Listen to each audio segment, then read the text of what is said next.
Welcome to our platform true physics. आज हम बात करने वाले हैं फिजिक्स में न्यूमेरिकल्स को, प्रॉब्लम्स को कैसे सॉल्व करते हैं। पिछले 2 डेकेड से लगभग 20-22 साल से मैं दिल्ली में रह के बच्चों को फिजिक्स पढ़ा रहा हूँ। मेरे पढ़ाए बहुत सारे बच्चे आईआईटी में टॉप रैंक लेके आए, नीट में टॉप रैंकर बने, सीबीएसई में फुल स्कोर किया फिजिक्स में। हज़ारों बच्चों से मिला हूँ, हज़ारों बच्चों को पढ़ाया हूँ। लगभग बहुत सारे बच्चों से जब बात होती है क्लासरूम में या 1-to-1 डिस्कशन में, लगभग सारे बच्चे यही कहते हैं कि सर कॉन्सेप्ट तो समझ में आता है, थ्योरी पार्ट तो समझ जाता हूँ, लेकिन न्यूमेरिकल बनता नहीं है। ये नहीं पता लगता है कि न्यूमेरिकल बनाने की शुरुआत कैसे करें। How to begin that they don't know. शुरुआत कैसे करें। संभव है आप लोग भी इस तरह की समस्या को फेस कर रहे हैं। तो मैंने विचार किया है कि ऐसी समस्या का समाधान हम आपको देंगे। आज के इस वीडियो का पूरा मकसद है कि हम आपको problem solving method, complete problem solving method बताएं, जिससे कि थ्योरी समझने के बाद, कॉन्सेप्ट समझने के बाद न्यूमेरिकल सॉल्व करना आपके लिए बिल्कुल आसान हो जाए। तो तैयार हो जाइए बच्चों, be ready, listen to me properly, listen to this video and I hope कि जब आपको मेरी पूरी बात आप सुन लेंगे तो आपके लिए न्यूमेरिकल को सॉल्व करना सच में आसान हो जाएगा। आप न्यूमेरिकल सॉल्व करेंगे चुटकी में। तो पहला बात ये कि जब बच्चे ये कहते हैं कि सर मुझे थ्योरी समझ में आता है परंतु न्यूमेरिकल मुझसे बनता नहीं है, क्या ये सच है? नहीं बच्चों, ये सच नहीं है।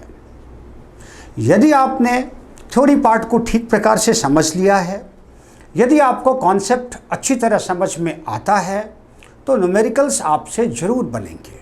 संभव है सारे न्यूमेरिकल आप नहीं बना पाएँ, लेकिन आप शुरू में यदि 10 क्वेश्चन अटेम्प्ट करते हैं, 10 न्यूमेरिकल अटेम्प्ट करते हैं, तो 6 से 7 न्यूमेरिकल आपके बनने चाहिए।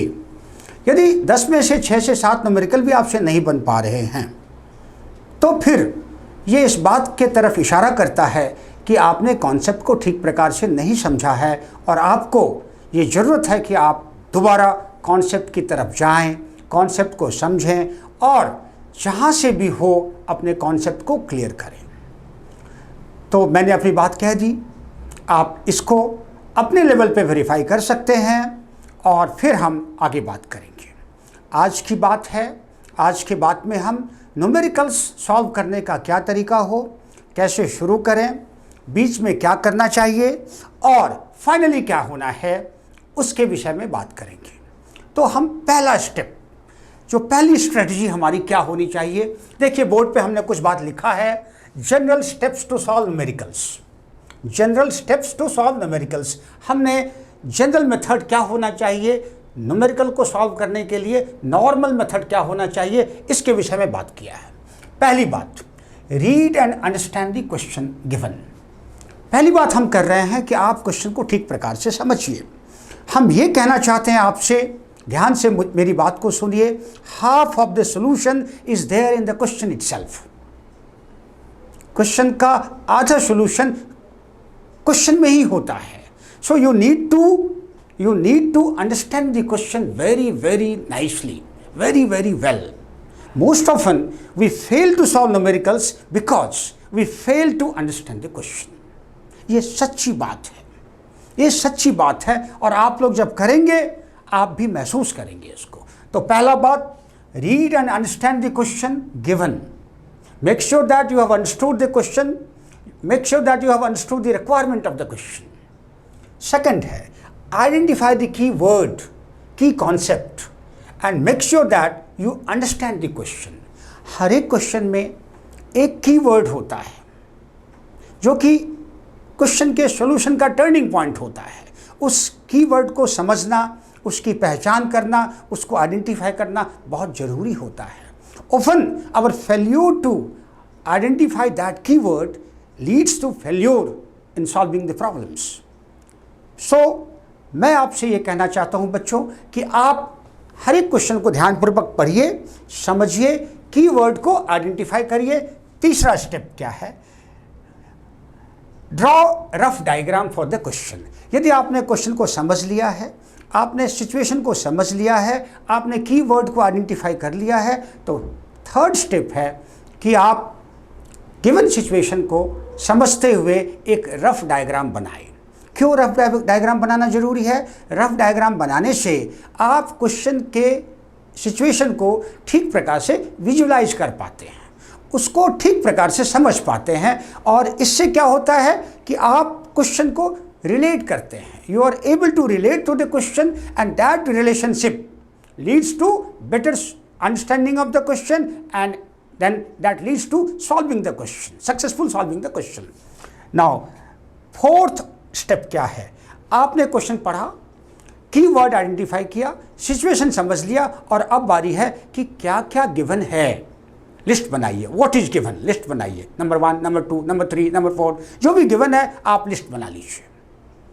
लिस्ट बनाने के बाद, गिवन का लिस्ट बनाने के बाद आपको यह देखना है कि गिवन क्या है, फाइंड क्या करना है, कॉन्सेप्ट कौन सा इन्वॉल्व्ड है। कई बार एक से ज़्यादा कॉन्सेप्ट इन्वॉल्व हो सकता है। आजकल नीट में, IIT JEE में जो क्वेश्चन आ रहे हैं उसमें किसी भी पर्टिकुलर क्वेश्चन में एक से ज़्यादा कॉन्सेप्ट इन्वॉल्व हो सकता है। ऐसे क्वेश्चन को हम हाइब्रिड क्वेश्चन कहते हैं। आइडेंटिफाइंग दी कॉन्सेप्ट्स और more than one concept that may be there in the question is very very critical.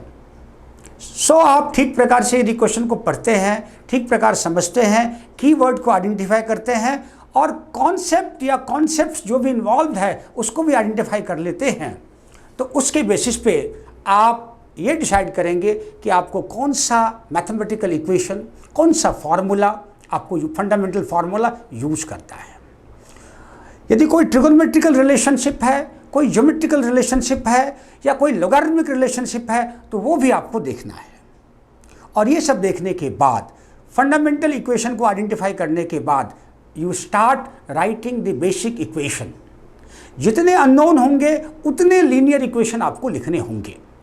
यदि आपके अननोन 2 हैं तो आप 2 लीनियर इक्वेशन लिखेंगे और उसको सॉल्व करेंगे तो आपके अननोन्स निकल आएंगे। यदि आपका एक क्वाड्रेटिक इक्वेशन आ रहा है तो क्वाड्रेटिक इक्वेशन से 2 अननोन, एक ही वैल्यू के 2 अननोन आएंगे, एक पॉजिटिव होगा और एक नेगेटिव होगा।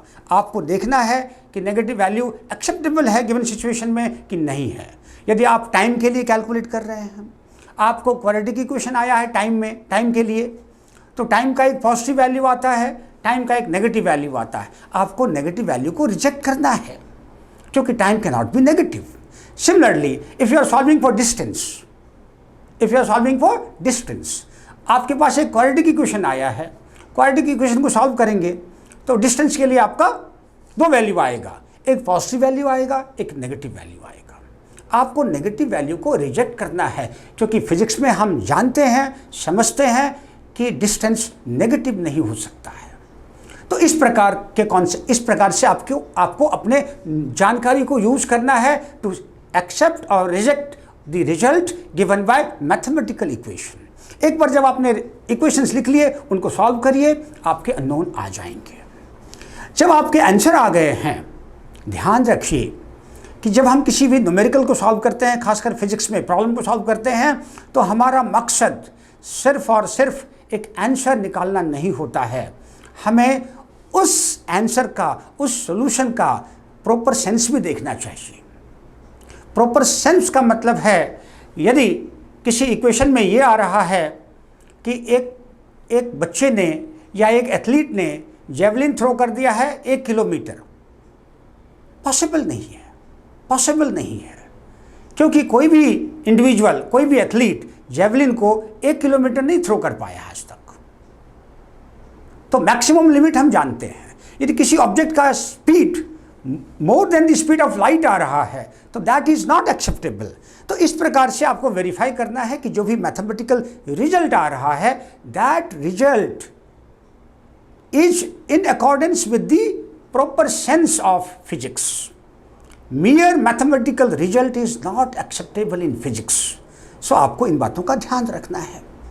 अब आगे क्या, मैंने कुछ स्टेप्स बता दिए, आपने मुझे सुन लिया, लेकिन फिर भी संभव है कि आप समस्या झेलते हैं, आपको फिर भी न्यूमेरिकल सॉल्व करने में दिक्कत आती है। तो हमने ये डिसाइड किया है कि हम अगले कुछ सीरीज ऑफ वीडियोस में टॉपिक वाइज हम आपको टॉपिक वाइज इलस्ट्रेशन लेके टॉपिक वाइज कैसे न्यूमेरिकल सॉल्व करते हैं उसके विषय में एक ब्रॉडर गाइडेंस देते रहें। और मेरा पहला टॉपिक होने जा रहा है motion on a straight line, motion under gravity, motion on a straight line with constant acceleration, motion under gravity. तो हम अभी इसी वीडियो के दूसरे पार्ट में न्यूमेरिकल सॉल्व कैसे करते हैं motion on a straight line with constant acceleration के साथ, या मोशन अंडर ग्रेविटी के न्यूमेरिकल्स को कैसे सॉल्व करते हैं, कैसे इन स्टेप्स को हम यूज़ करेंगे और कैसे हम डिफरेंट प्रॉब्लम के कीवर्ड को समझेंगे, ये इलस्ट्रेट करते हुए हम आपको एक बेसिक तरीका देंगे जिससे कि आप खुद ब खुद बिना किसी परेशानी के न्यूमेरिकल्स को सॉल्व कर पाएंगे। तो हमारे नेक्स्ट वीडियो में डिस्कशन है कि हम न्यूमेरिकल कैसे सॉल्व करेंगे। टॉपिक क्या है हमारा, motion on straight line, motion under gravity. I hope कि आपको ये सब पसंद आएगा और आप ध्यानपूर्वक सुने, और किसी भी तरह की समस्या होने पर you are free to write to me. Thank you.